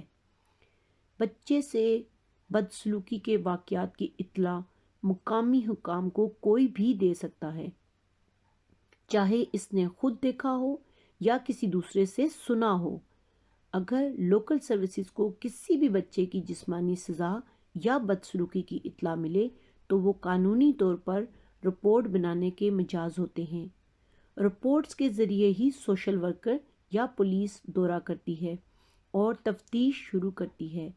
اگر وہ سمجھتے ہیں کہ بچے کو مسلسل خطرہ ہو سکتا ہے تو وہ بچہ والدین سے چھین کر لوکل اتھارٹی کو دینے کا اختیار رکھتے ہیں۔ لہٰذا اگر کوئی سوشل ورکر آپ سے ملتا ہے تو یہ ضروری ہے کہ آپ ان خدشات کو غور سے سنیں جس کا اظہار انہوں نے کیا ہے، اور ان کے ساتھ صورتحال پر تبادلہ خیال کرنے کے لیے راضی ہیں۔ اگر آپ خاموش رہتے ہیں تو وہ اپنا کام نہیں کر سکتے، جبکہ انہوں نے اپنے آپ کو مطمئن کرنا ہے کہ بچہ کسی نقصان سے محفوظ ہے۔ اگر آپ ان سے تعاون نہیں کرتے ہیں تو وہ تفتیش نہیں کر سکتے اور زیادہ امکان ہے کہ وہ بچے کو لوکل اتھارٹی کی دیکھ بھال میں دے دیں۔ لہٰذا یہ مشورہ دیا جاتا ہے کہ سوشل ورکر کے ساتھ تعلقات استوار کریں اور یہ تسلیم کریں کہ آپ اور وہ دونوں مل کر بچوں کی بہتر فلاح اور بہبود کر سکیں۔ ان کے ساتھ مل کر کام کرنے میں سب سے بہتر یہ ہے کہ ان مسائل کے بارے میں بات کی جائے جو بچے کی حفاظت کو خطرے میں ڈال سکتی ہیں، اور پھر ان کا حل تلاش کرنے میں راضی ہو جائیں۔ اگر آپ ان کے ساتھ کام کرنے پر راضی ہیں تو سوشل ورکر آپ کو برطانیہ میں زندگی میں ایڈجسٹ کرنے کے لیے مددگار ہو سکتے ہیں اور والدین کے چیلنجوں کا مقابلہ کرنے میں اور آپ کا ساتھ دے سکتے ہیں۔ والدین کے فرائض اس وقت زیادہ مشکل ہو جاتے ہیں جب ایک پورا خاندان ایک نئی زندگی میں ایڈجسٹ کرنے اور ان کے سیاسی پناہ کے دعوے کے بارے میں فیصلے کا انتظار کر رہا ہو، تو وہ بہت سخت تناؤ اور اضطراب کا سامنا کر رہا ہوتا ہے، اور خاندان کے افراد اپنے پرانے صدموں سے بھی نمٹ رہے ہوتے ہیں جو ان کے اپنے ملکوں میں تھے۔ یہ سب عوامل مل کر والدین کو بہت چڑچڑا اور غصے والا بنا دیتے ہیں۔ تحقیق سے ظاہر ہوتا ہے کہ صدمے بچوں کے طرز عمل پر اثر انداز ہوتے ہیں۔ مثال کے طور پر ٹین ایجز یعنی نوعمر بچے اپنے غم اور غصے کو مشکل سے سنبھال پاتے ہیں۔ بچے کا یہ طرز عمل والدین کے لیے ایک اور چیلنج بن جاتا ہے۔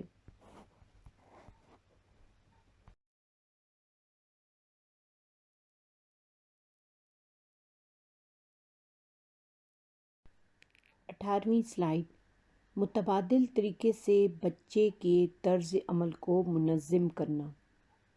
اگر آپ اپنے ملک میں بچے کو نظم و ضبط سکھانے کے لیے سزا دیتے تھے تو آپ کو اپنے بچے کے طرز عمل کو سنبھالنے کے لیے متبادل طریقے تلاش کرنے کی ضرورت ہے، کیونکہ آپ اب برطانیہ میں ہیں۔ اس سلسلے میں والدین کے لیے مقامی سطح پر مدد کی سہولت موجود ہے۔ آپ کو یہ مدد اپنی لوکل کونسل کی ارلی ہیلپ ٹیم یعنی ابتدائی مدد ٹیم سے حاصل ہو سکتی ہے۔ وہ مختلف طریقوں پر ورکشاپیں چلاتے ہیں، اور اگر آپ کے بچے کا کوئی خاص مشکل یا چیلنجنگ برتاؤ ہے تو ان طریقوں کو استعمال کرنے میں اور مدد کے لیے آپ کے گھر بھی آ سکتے ہیں۔ آپ ان سے رجوع کرنے کے لیے کہہ سکتے ہیں یا خود ان سے رجوع کر سکتے ہیں۔ وہ ماں اور باپ دونوں کی مدد کر سکتے ہیں۔ ارلی ہیلپ ٹیم یعنی ابتدائی مدد ٹیم مشکلات سے نمٹنے میں مدد کر سکتی ہے۔ وہ ان معاملات میں مدد کر سکتی ہے، مثلاً بچوں کا سلوک، خاندانی تعلقات، والدین، کم آمدنی کے مسائل کا انتظام کرنا، گھر کے حالات، مناسب پیشہ ور افراد سے تعاون حاصل کرنا۔ سماجی کارکنان اور ابتدائی مدد ٹیمیں ان متبادل طریقوں کی وضاحت کرنے اور ان پر عمل کرنے میں آپ کی مدد کر سکیں گی۔ ان طریقوں میں جسمانی سزا کے بجائے نظم و ضبط کا استعمال ہوتا ہے، جس کا مقصد سیکھنا ہوتا ہے۔ ان طریقوں میں درج ذیل باتیں شامل ہیں۔ نمبر 1، اپنے بچے کو اس میں رکھیں جیسے ٹائم آؤٹ کہا جاتا ہے۔ یہ بچوں کو سکھاتا ہے کہ اپنے آپ کو کیسے پرسکون رکھنا ہے، اور یہ زندگی کا مفید ہنر ہے۔ نمبر 2، بچوں سے مراعات واپس لے لیں، جیسے کہ ان کا پسندیدہ کھلونا یا ان کا اس دن کا کھیل و تفریح، اور جب یہ مراعات واپس کریں تو انہیں یاد دلایا جائے کہ وہ اس غلطی کو نہیں دہرائیں گے۔ نمبر 3، معمولی بدتمیزی کو نظر انداز کریں۔ جان بوجھ کر وقتی نظر اندازی تھپڑ سے زیادہ بہتر ہے۔ اگر بچے کی بدتمیزی کا مقصد آپ کی توجہ حاصل کرنا ہے تو ایسا مت ہونے دیں۔ جب تک کہ بچہ خطرے میں نہ ہو، بچے کے سامنے ظاہر کریں کہ آپ اس کو نہیں سن سکتے، اس لیے جواب نہیں دے رہے ہیں، اور جب وہ اچھے طریقے سے بات کریں تو آپ ان کا جواب دیں۔ وقت گزرنے کے ساتھ وہ یہ جان لیں گے کہ شائستگی اور مثبت سلوک ہی ان کی ضروریات پوری کرنے کا بہترین طریقہ ہے۔ نمبر 4، معقول نتائج دینے والے اقدامات اٹھائیں۔ مثال کے طور پر، اگر آپ کا بچہ کھانا نہیں کھاتا تو اسے سونے کے وقت سنیک نہ دیں، یا اگر آپ کا بچہ کھلونے لینے سے انکار کرتا ہے تو اسے پورا دن وہ کھلونے نہ دیں۔ نتائج کو براہ راست بچے کے سلوک کے مسئلے سے جوڑا جائے تو یہ سکھانے میں مدد ملتی ہے کہ ان کے انتخاب کے براہ راست نتائج ہیں۔ نمبر 5، قدرتی نتائج کی اجازت دیں یا قدرتی عمل سے سیکھنے دیں۔ قدرتی عمل سے بچوں کو سبق سیکھنے میں مدد ملتی ہے۔ مثال کے طور پر، اگر آپ کا بچہ یہ کہتا ہے کہ وہ کوٹ نہیں پہنے گا تو اسے بغیر کوٹ کے باہر جانے دیں اور ٹھنڈ لگنے دیں، مگر جب تک یہ اس کے لیے خطرناک نہ ہو۔ قدرتی عمل استعمال کریں جب تک آپ کو لگتا ہے آپ کا بچہ اپنی غلطی سے سبق لے گا۔ نمبر 6، اپنے سلوک کا بدلہ اچھائی سے دیں، بجائے اس کے کہ بچے کو برا سلوک کرنے پہ تھپڑ ماریں۔ مثال کے طور پر، اگر آپ کا بچہ اپنے بہن بھائیوں سے لڑتا ہے تو انعام کے نظام کو مرتب کریں تاکہ وہ بہتر ہونے کی ترغیب دے۔ اچھے سلوک کی حوصلہ افزائی بدتمیزی کو تیزی سے بدل سکتی ہے۔ انعامات کو حاصل کرنے کے لیے بچے اچھا سلوک کرنے اور بدتمیزی سے بچنے کی کوشش کرتے ہیں۔ نمبر 7، اچھے سلوک کی تعریف کریں۔ مثال کے طور پر، اگر آپ کا بچہ سب کے ساتھ اچھے طریقے سے کھیلے یا اس کی تعریف کریں کہ کہیں آج آپ اتنا اچھا کھیلے ہیں، آپ نے سب سے شیئر کیا اور ان کو اپنی باری دی۔ جب کمرے میں بہت سے بچے ہوں تو جو بچے سب سے اچھا قواعد پر عمل پیرا ہوں ان کی تعریف کریں، اور اس طرح جب دوسرے بچے بھی اچھا برتاؤ کریں تو ان کی بھی تعریف کریں۔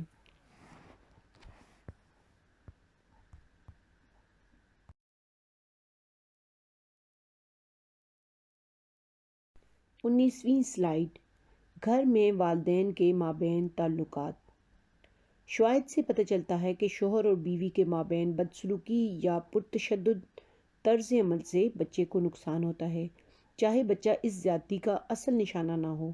لہٰذا والدین کو بھی گھریلو زیادتی سے متعلق برطانیہ کے قانون کو سمجھنے کی ضرورت ہے، جس کا مطلب یہ ہے کہ دو فریقوں کے مابین بدسلوکی کی یہ وجوہات ہو سکتی ہیں، جیسے جسمانی زیادتی، جیسے کسی ساتھی کو مارنا یا پرتشدد ہونا، زبانی بدسلوکی یعنی کسی پہ چیخنا اور چلانا، جنسی زیادتی، نفسیاتی اور جذباتی زیادتی، ڈرانا اور دھمکانا، اپنے ساتھی کو کسی عمل سے روکنے کے لیے پرتشدد رویہ رکھنا یا زبردستی کنٹرول کرنا۔ اگر مقامی حکام کو یہ پتہ چلے کہ کسی گھر میں گھریلو زیادتی رونما ہو رہی ہے تو ایک بار پھر پولیس یا ایک سوشل ورکر کو گھر آ کر تفتیش کرنے کی ضرورت ہوگی، اور اگر کسی گھر میں کوئی بچہ بھی رہتا ہے تو انہیں اس بچے پر ہونے والے جذباتی اثرات پر غور کرنے کی ضرورت ہوگی، اور اس بات کا خیال رکھا جائے گا کہ بچے کے لیے گھر میں رہنا محفوظ ہے یا نہیں۔ اس صورت میں بچہ سوشل کیئر کے حوالے بھی کیا جا سکتا ہے، یا بدسلوکی کرنے والے والدین کو گھر چھوڑنے کا حکم بھی دیا جا سکتا ہے تاکہ بچے کی حفاظت یقینی بنائی جائے۔ رائل کالج آف سائیکیٹرسٹ کے پاس اس بات کے کئی ثبوت موجود ہیں کہ کیسے گھریلو زیادتیوں کا سامنا کرنے والے یا دیکھنے اور سننے والے بچوں پر کس طرح کے اثرات مرتب ہوتے ہیں، جیسا کہ چھوٹے بچے زیادہ تر پریشان رہتے ہیں اور پیٹ میں درد کی شکایت یا بستر گیلا کرنا شروع کر سکتے ہیں۔ اس کے علاوہ ان کو سونے میں دشواری ہو سکتی ہے یا وہ ایسا برتاؤ کرنا شروع کر دیتے ہیں کہ جیسے وہ اپنی عمر سے کہیں زیادہ چھوٹے ہوں۔ بڑے بچے مختلف رد عمل دیتے ہیں۔ لڑکے بہت زیادہ ظاہری طور پر اپنی تکلیف یا پریشانی کا اظہار کرتے نظر آتے ہیں۔ مثال کے طور پر وہ جارحانہ رویہ یا نافرمانی کرتے ہیں، اور بعض اوقات وہ مسائل کو حل کرنے کے لیے تشدد کا استعمال شروع کر دیتے ہیں، اور وہ اسی سلوک کی پیروی کر سکتے ہیں جو وہ اپنے خاندان میں دیکھتے ہیں۔ بڑے لڑکے جان بوجھ کر اسکول چھوڑ دیتے ہیں اور شراب یا منشیات استعمال کرنا شروع کر دیتے ہیں، جو پریشان کن تجربات اور یادوں کو روکنے کی کوشش کرنے کا ایک عام طریقہ ہے۔ لڑکیاں اپنی پریشانیاں دل میں چھپا کر رکھتی ہیں، وہ دوسرے لوگوں سے کنارہ کشی اختیار کر لیتی ہیں اور پریشان اور افسردہ رہتی ہیں۔ وہ اپنے بارے میں زیادہ منفی سوچتی ہیں اور غیر واضح جسمانی تکالیف کی شکایات کر سکتی ہیں۔ ان میں زیادہ کھانے پینے یا خود کو چھری یا بلیڈ سے بازو پر کاٹنے یا خود کو نقصان پہنچانے کا امکان ہوتا ہے۔ وہ بالغ ہونے پر بھی بدسلوک ساتھی کا انتخاب کرتی ہیں۔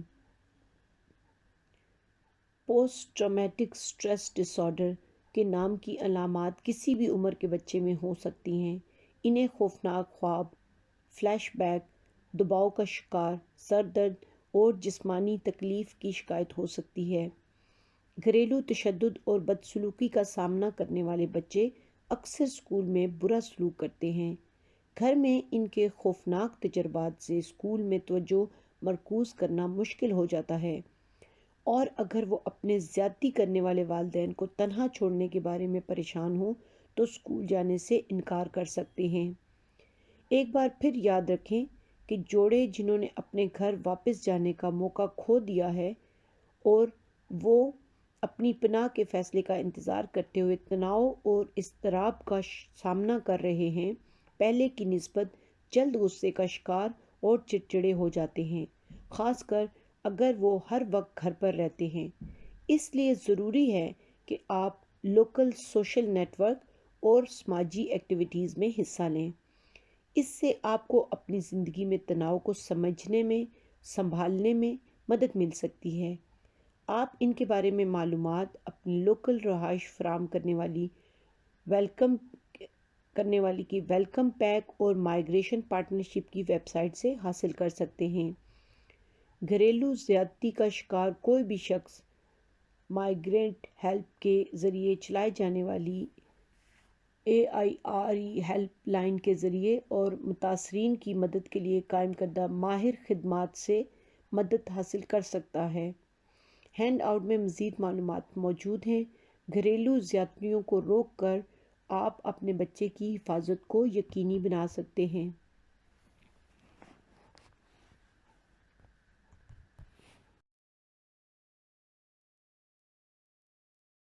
20ویں سلائیڈ، خواتین کے ختنہ کرنے کا قانون۔ برطانیہ میں خواتین کا ختنہ کرنا یا فیمیل جینیٹل میوٹیلیشن جسے FGM بھی کہتے ہیں، قانون کے خلاف ہے۔ جب 16 سال سے کم عمر لڑکی کو FGM کا نشانہ بنایا جاتا ہے تو یہ بچوں سے زیادتی کی ایک صورت سمجھی جاتی ہے جس سے طویل عرصے تک جسمانی اور نفسیاتی نقصان ہوتا ہے۔ FGM کے لیے بندوبست کرنا، خود کرنا، کسی کی مدد کرنا یا کسی کی حوصلہ افزائی کرنا قانوناً جرم ہے۔ اس کی سزا 14 سال تک کی قید یا بچوں کو چھین کر دیکھ بھال کے لیے سوشل کیئر کے حوالے کیا جا سکتا ہے۔ کسی بچے کو برطانیہ سے باہر لے جا کر FGM کروانا قانوناً جرم ہے۔ کچھ پناہ گزینوں نے اپنے آبائی ملکوں میں FGM کے خلاف مہم چلائی ہوتی ہے اور وہ یہاں بھی جاری رکھے ہوئے ہیں۔ کسی کو بھی اگر اپنی بچی کے لیے FGM کا خطرہ ہو تو وہ اسے اس سے محفوظ کر سکتا ہے۔ یہاں پر بہت سے مقامی اور قومی تنظیمیں موجود ہیں جو آپ کو اپنے بچے کی حفاظت کرنے اور والدین کو FGM سے ہونے والے نقصان کو سمجھنے میں مدد دیتی ہیں۔ جن لڑکیوں کا FGM پہلے سے ہوا ہو، ان کی مدد کے لیے NHS اور ماہر ایجنسیاں صحت کے لیے مدد فراہم کرتی ہیں۔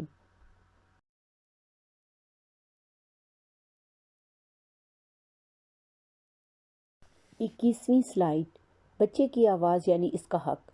اگر مقامی حکام بچوں کے تحفظ میں شامل ہو جاتے ہیں تو وہ توقع کرتے ہیں کہ والدین کے ساتھ ساتھ بچوں کو بھی سنیں۔ پروفیشنل جیسے سوشل ورکرز اور پولیس بچوں سے بات چیت کرے گی اور اس کی بات بھی سنے گی۔ بچے کی بات سننا بچے کے مستقبل کے لیے انتہائی ضروری ہے۔ پروفیشنل اس بات کو اہم سمجھتے ہیں کہ بچہ کیا چاہتا ہے، کیونکہ یہ بچے کا حق ہے کہ وہ اپنے مستقبل کے بارے میں کیے جانے والے کسی بھی حفاظتی فیصلے کو خود سنیں۔ یقیناً عام زندگی میں بچے صرف اپنی ہی مرضی کے کام کرنے کی توقع نہیں کر سکتے ہیں یا کسی ایسے کام جن کی اجازت نہیں ہے، لیکن یہ خیال کیا جاتا ہے کہ والدین کا فرض ہے کہ وہ اپنے اور بچوں کے مابین اچھی بات چیت رکھیں۔ بچے کی بات سننا یا یہ جاننا چاہیے کہ اس کے کیا خیالات ہیں اور وہ زندگی میں کیا حاصل کرنا چاہتا ہے۔ والدین کو اپنے بچوں کی رہنمائی کرنی چاہیے تاکہ وہ اس کے دور راز اثرات دیکھ سکیں۔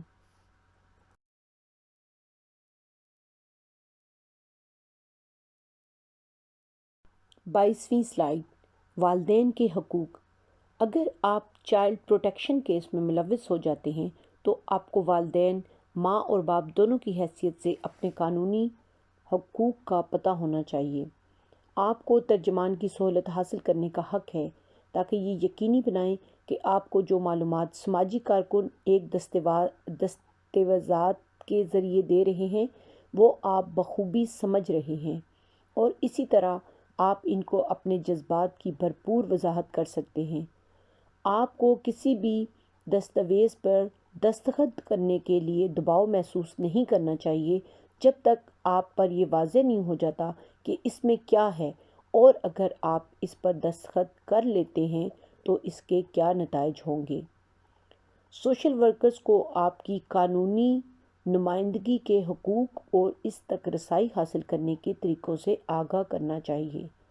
آپ ان کے بارے میں اپنے مقامی سٹیزن ایڈوائس بیورو CAB سے بھی معلومات حاصل کر سکتے ہیں، اور آپ کے مقامی سولیسٹرز یعنی وکیل سے رابطہ کر سکتے ہیں جو فیملی لاء کے بارے میں کام کرتے ہیں۔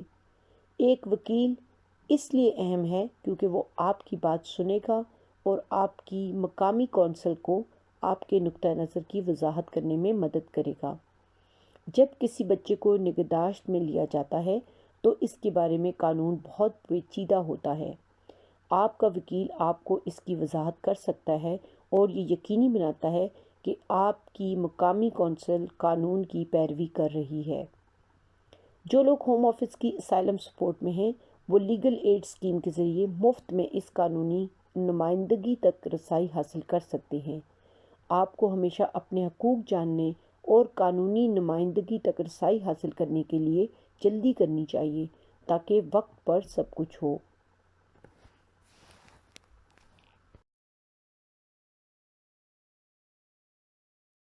23ویں سلائیڈ، مزید معلومات۔ برائے کرم اس سیشن کے بعد جو ہینڈ آؤٹس آپ کو ملے گا اس کو غور سے دیکھیں۔ اس میں بنیادی پیغام کا خلاصہ ہوگا۔ اس کے علاوہ ایک اور ہینڈ آؤٹ بھی ہے جس میں آپ کو بتایا گیا ہے کہ آپ کسی اور مدد کے لیے کہاں جا سکتے ہیں۔ سننے کے لیے آپ کا شکریہ۔